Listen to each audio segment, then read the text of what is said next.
দেশের বর্তমান নির্বাচনী পরিস্থিতি নিয়ে গুরুতর অভিযোগ তুলেছেন জামাত ইসলামীর নায়েবে আমির ডাক্তার সৈয়দ আব্দুল্লাহ মোহাম্মদ তাহের। তিনি কি অভিযোগ তুলেছেন চলুন এই ভিডিওতে আমরা বিস্তারিত জেনে নেই। তাই ভিডিওটি সম্পূর্ণ দেখতে থাকুন এবং আমাদের চ্যানেলটি সাবস্ক্রাইব করে রাখুন। সৈয়দ আব্দুল্লাহ মোহাম্মদ তাহের বলেন, সরকার সুষ্ঠু নির্বাচন ও লেভেল প্লেয়িং ফিল্ডের কথা বললেও বাস্তবে তার প্রতিফলন দেখা যাচ্ছে না। দেশের বিভিন্ন জায়গায় ডিসি ও এসপিরা প্রকাশ্য পক্ষপাতিত্ব করছেন বলে অভিযোগ করেন তিনি।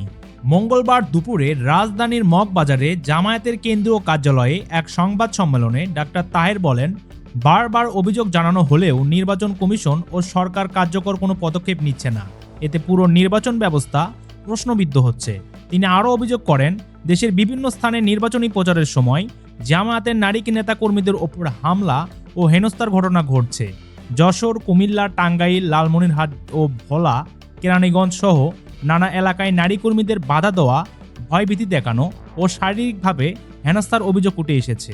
এই পরিস্থিতির প্রতিবাদে আগামী 31শে জানুয়ারি ঢাকার সোহরাওয়ার্দী উদ্যানে জামায়াতের নারী সংগঠনের উদ্যোগে একটি নারী সমাবেশ অনুষ্ঠিত হবে বলে জানান তিনি। সবশেষে ডাক্তার তাহের বলেন, নির্বাচন সুষ্ঠু ও শান্তিপূর্ণ না হলে তা দেশে বিদেশে কোথাও গ্রহণযোগ্য হবে না।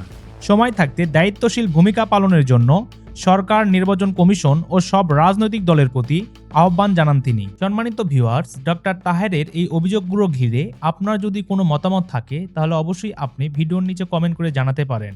ভিডিওটি ভালো লাগলে একটি লাইক দিবেন এবং আমাদের চ্যানেলে নতুন হলে চ্যানেলটি সাবস্ক্রাইব করে আমাদের সঙ্গেই থাকবেন। ভিডিওটি শেষ করছি, ধন্যবাদ।